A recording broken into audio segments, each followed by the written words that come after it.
नमस्कार दोस्तों, स्वागत है आपका आपके अपने चैनल एजू पावर पर। राजस्थान हाईकोर्ट एलडीसी एग्ज़ाम के मद्देनज़र राजस्थान कला संस्कृति का जो महत्वपूर्ण टॉपिक लगता है वह हम आज इस वीडियो में कवर करेंगे। दोस्तों आइए शुरू करते हैं। दोस्तों, राजस्थान के प्रमुख मेले। वैसे तो दोस्तों मेले और त्यौहार साल में 365 दिन ही लगते हैं और जितना पढ़ा जाए उतना कम है। क्या राजस्थान में हम जानते हैं बहुत सारी जनजातियाँ रहती हैं और बहुत पुराना इसका कल्चर है, इसलिए 365 दिन तक त्यौहार, एक दिन में 3 त्यौहार भी मनाए जाते हैं।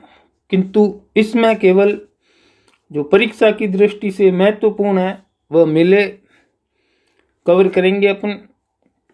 त्योहारों में से तो दोस्तों वैसे इतने ज़्यादा एग्जाम में क्वेश्चन बनते नहीं हैं, तो मेले इम्पोर्टेंट है। मेले में दोस्तों आपको दो बातें याद रखनी है, एक तो शुक्ल पक्ष और एक कृष्ण पक्ष।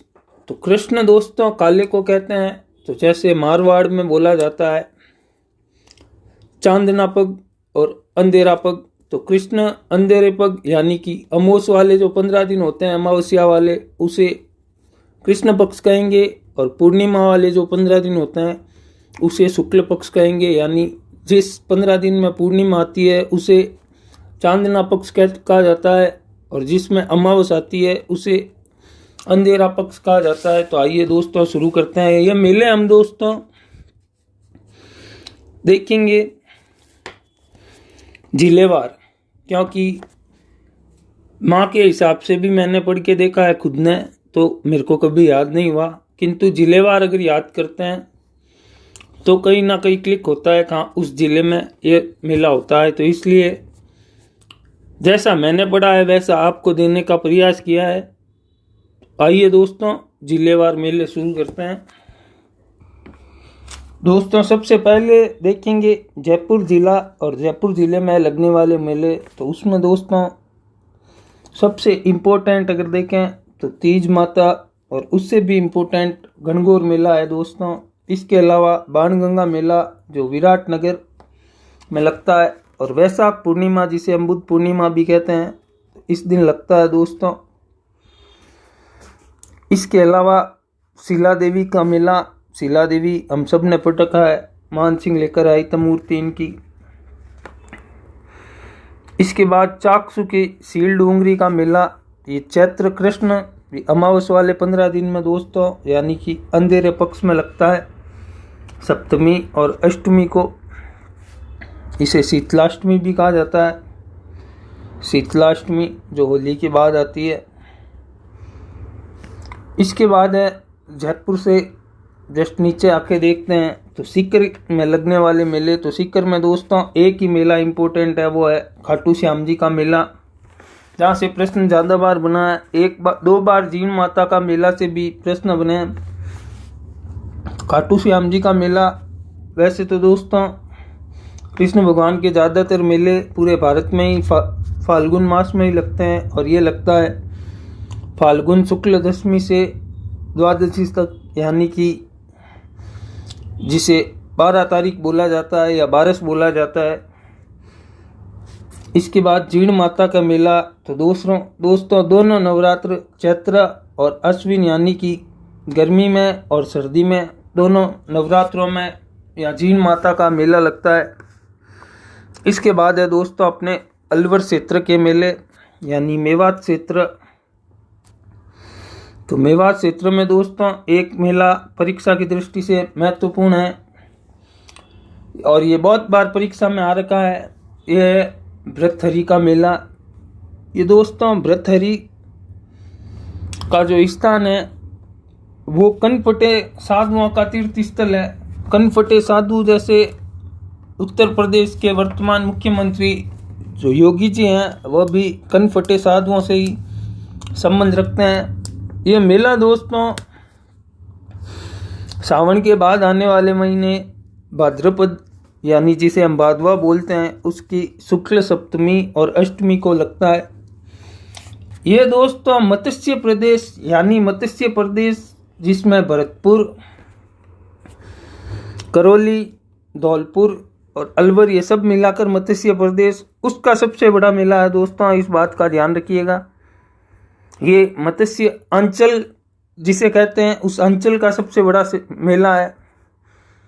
इसके बाद टोंक में तो एक ही मेला है, एक ही चर्चित जगह है, हमारा डिगीपुरी का राजा दोस्तों। तो टोंक में कल्याण जी का मेला लगता है और कब लगता है? श्रावण शुक्ल एकादशी को। ये दोस्तों डिग्गी कस्बे में लगता है, ये हमें सबको पता है, डिगीपुरी का राजा। और आपको याद रखना है कल्याण जी का मेला और कब लगता है? श्रावण शुक्ल एकादशी को। धौलपुर में दोस्तों वैसे तो कोई चर्चित मेला नहीं है, किंतु ये परीक्षा में सीधे नाम आए हुए हैं कि ये कहाँ लगना है, इसलिए बाबू महाराज का मेला और 12 भाइयों का मेला धौलपुर में लगते हैं दोस्तों।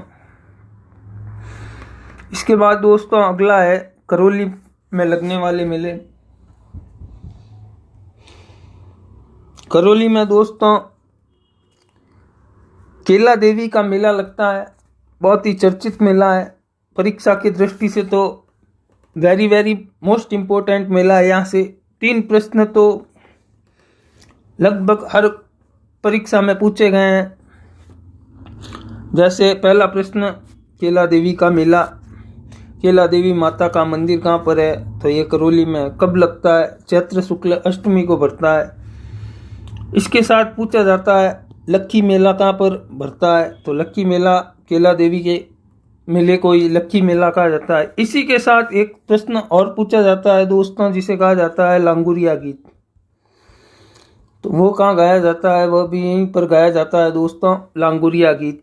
इस बात को याद रखना। इसके बाद महावीर जी का मेला जैनियों का सबसे बड़ा मेला लगता है। ये दोस्तों मत्स्य क्षेत्र में जैनियों का सबसे बड़ा मेला है। इसके बाद और ये चैत्र शुक्ल 13 से वैशाख कृष्ण प्रतिपक्ष तक लगता है। ये दोस्तों महावीर जी के मेले में ये डेट वैसे तो महत्वपूर्ण आपके है नहीं, प्रश्न आएगा तो इतना ही आएगा। महावीर जी का मेला कहाँ लगता है? तो ये करौली में लगता है दोस्तों। इसके बाद इम्पोर्टेंट है सवाई माधोपुर। यहाँ पर 2 मेले इम्पोर्टेंट है, जिसमें पहला है गणेश जी का मेला। वो कब लगता है? तो भाद्रपद शुक्ल चतुर्थी को रणथंभौर दुर्ग में लगता है दोस्तों। इसी के साथ चौथ माता, ये जहाँ पर अभी आप सबको याद आएगा, जहाँ पर विक्की कौशल और कटरीना कैफ की शादी हुई थी, चौथ का बरवाड़ा गांव, वहाँ पर चौथ माता का मंदिर है, वहाँ पर मेला लगता है चौथ माता का मेला। और कब लगता है दोस्तों? तो ये लगता है माघ कृष्ण चतुर्थी को। इस बात का माघ में दोस्तों 2 मेले लगते हैं, एक तो चौथ माता का मेला और दूसरा बेणेश्वर धाम मेला। इस बात का याद रखिएगा दोस्तों। इसके बाद है सिवाड़ का मेला और ये मेला भगवान शिव को समर्पित है। इसके बाद दोस्तों अगला जिला हाड़ौती अंचल में 12 का सबसे बड़ा और हाड़ौती अंचल का सबसे बड़ा मेला सीताबाड़ी मेला है। ये दोस्तों शहरिया जनजाति का कुंभ कहा जाता है, क्योंकि 12 में शहरिया जाति की अधिकता है और कोटा में हम जानते हैं कंजर जाति की अधिकता है। तो इसलिए 12 में भरने वाले सीताबाड़ी मेले को शहरियाओं का कुंभ कहा जाता है और ये जेठ माह की अमावस को भरता है दोस्तों। इसके बाद 12 में एक और मेला भरता है। हालांकि ये डोल मेला कम पूछा गया है। दूसरा फूल डोल मेला जो है, ये भी वैसे फूल डोल मेला ही है, किंतु वह भीलवाड़ा का जो है वो प्रश्न ज़्यादा पूछा गया है। ये दोस्तों शाहबाद में जो रामस्नेही संप्रदाय उसके द्वारा मनाया जाता है डोल मेला और फूल डोल मेला उसे ही कहा जाता है दोस्तों। रामस्नेही संप्रदाय अपना वार्षिक उत्सव मनाता है, उसे डोल मेला कहा जाता है।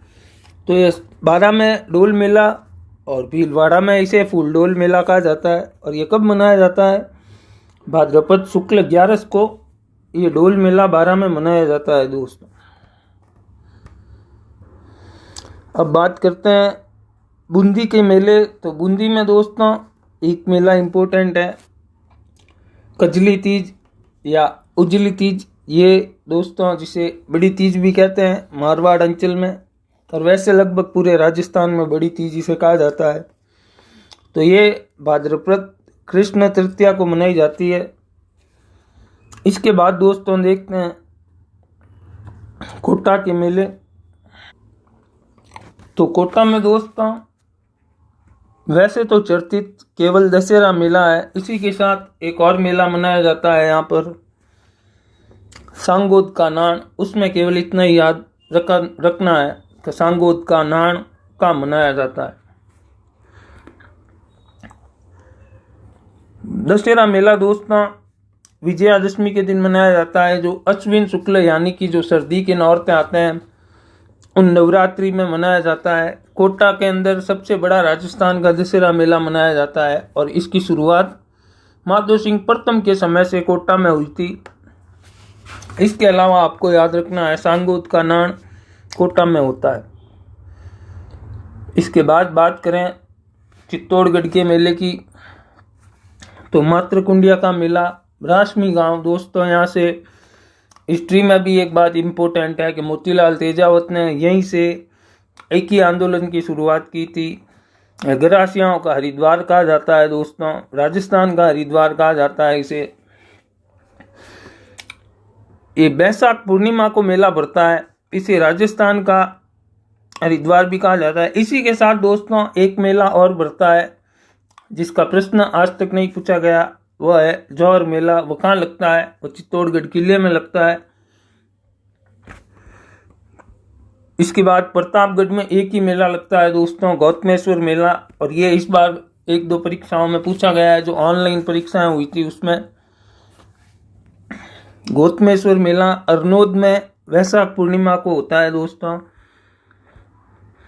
इसके बाद दोस्तों ये दोनों मेले आपके लिए मोस्ट इम्पोर्टेंट है। ये इस जिले के सभी मेले आपके लिए इम्पोर्टेंट है।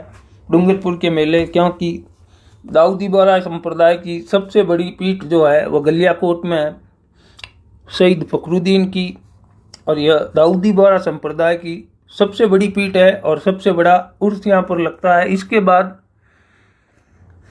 बेणेश्वर धाम मेला लगता है दोस्तों, यहाँ पर सोममाई जाकम के जो त्रिवेणी संगम है वहाँ पर, और माघ मास की पूर्णिमा को लगता है। इसे दोस्तों आदिवासियों का कुंभ, वागड़ का कुंभ भी कहते हैं।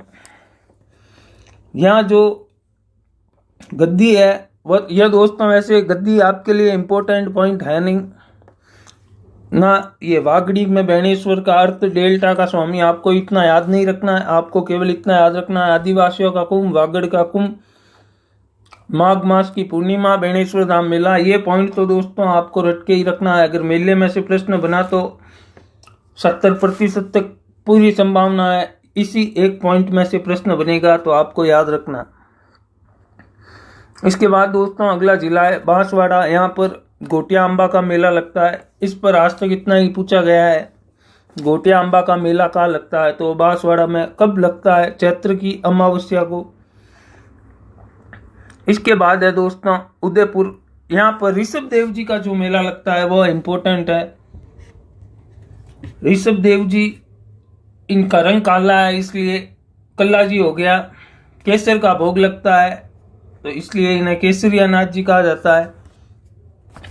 कहाँ पर लगता है? धुलेव गांव में। कब लगता है दोस्तों? चैत्र कृष्ण अष्टमी को।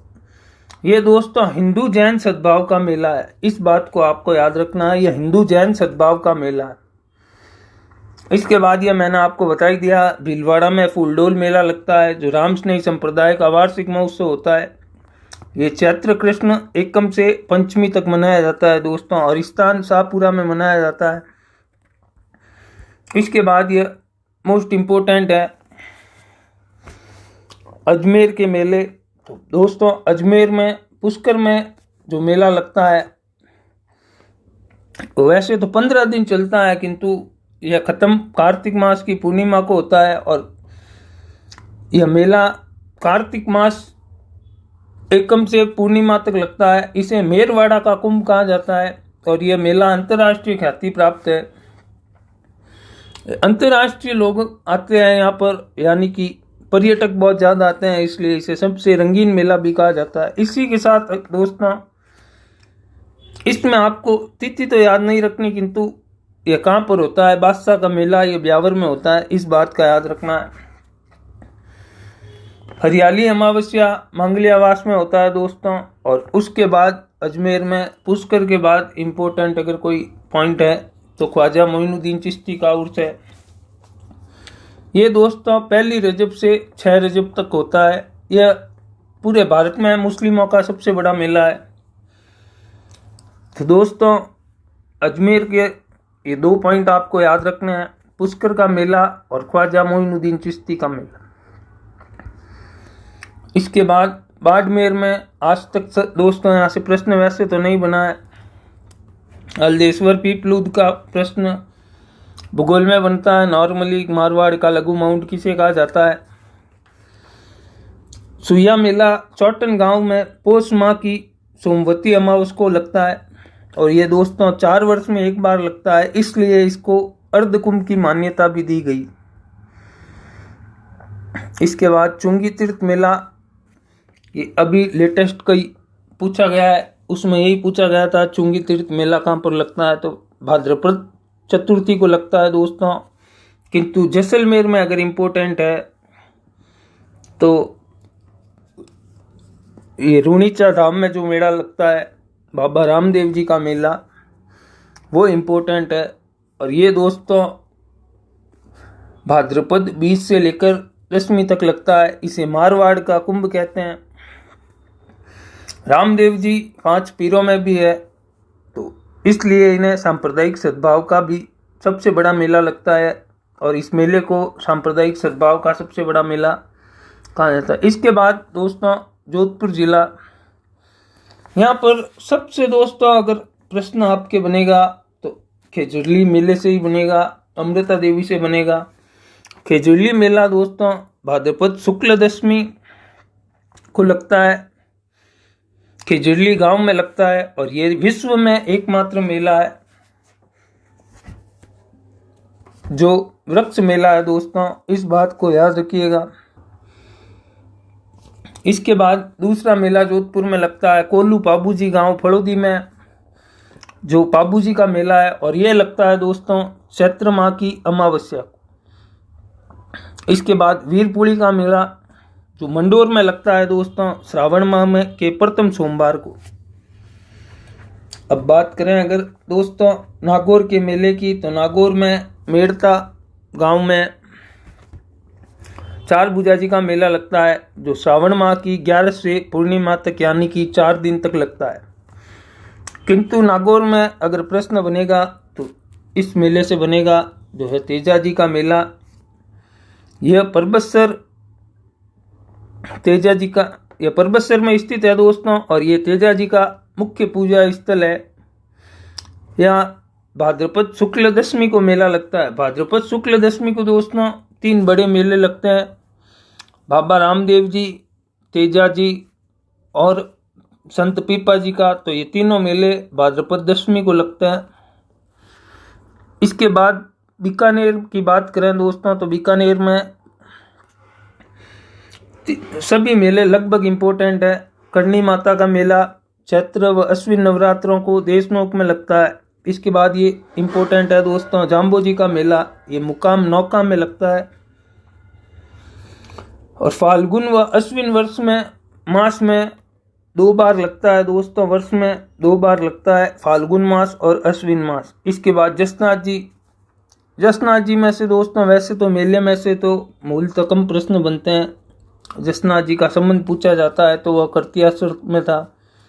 वैसे मेला ये चैत्र शुक्ल सप्तमी को लगता है और इसे जसनाथ जी संप्रदाय। यहाँ पर दोस्तों एक नृत्य से प्रश्न ज्यादा बनता है, वह अग्नि नृत्य है दोस्तों, तो इस बात को याद रखिएगा। इसके बाद कपिल मुनि का मेला कोलायत में लगता है और यह कार्तिक मास की पूर्णिमा को लगता है। ये दोस्तों जंगल अंचल का सबसे बड़ा मेला है जिसे हिंदू सिख सद्भाव का मेला भी कहा जाता है। इसके बाद गंगानगर के मेले, ये दोस्तों गंगानगर में ये प्रश्न तो कई बार आ चुका है, बूढ़ा जोड़ कहाँ स्थित है, तो बूढ़ा जोड़ गंगानगर में स्थित है। बूढ़ा जोड़ किस संप्रदाय से संबंधित है? तो दोस्तों ये सिखों का गुरुद्वारा है। ये कहाँ पर है? राय सिंह नगर में है दोस्तों। यहाँ पर मेला श्रावण मास की अमावस्या को लगता है और इस गुरुद्वारे का निर्माण जो है वह संत फतेह सिंह ने करवाया था। इसके बाद हनुमानगढ़ के मेले की अगर बात करें दोस्तों तो हनुमानगढ़ में महत्वपूर्ण और एकमात्र ही बड़ा मेला है जो गोगा जी का मेला है, और वह कहाँ लगता है? नौर गोगा मेड़ी में। कब लगता है? भाद्रपद कृष्ण नवमी को। ये दोस्तों हिंदू मुस्लिम सद्भाव का मेला। इसके बाद चूरू में एक मेला लगता है सालासर बालाजी का जो महत्वपूर्ण है, और ये चैत्र की पूर्णिमा में लगता है। इसके बाद झुंझुनू के दोस्तों, वैसे झुंझुनू का मेला अब तक तो कोई परीक्षा में पूछा नहीं गया है, किंतु यहाँ पर भाद्रपद कृष्ण अमावस्या को रानी सती का मेला लगता है। तो दोस्तों जयपुर से शुरू हुए और झुंझुनू पर आकर ख़त्म किए, यानी कि हमने पूरा चक्कर लगा लिया राजस्थान का। तो ये जितने भी इम्पोर्टेंट मेले थे ये मैंने आपको यहाँ पर कवर करवा दिए इस एक वीडियो में। अगले वीडियो में हस्तकला और चित्रकला कल आपको उपलब्ध हो जाएगी। बने रहिए दोस्तों हमारे चैनल एजू पावर पर, और वीडियो पसंद आए तो लाइक कीजिए, शेयर कीजिए और सब्सक्राइब कीजिए। और पीडीएफ के लिए जुड़िए हमारे टेलीग्राम चैनल एजू पावर पर, लिंक डिस्क्रिप्शन में दिया गया है। बहुत बहुत धन्यवाद दोस्तों।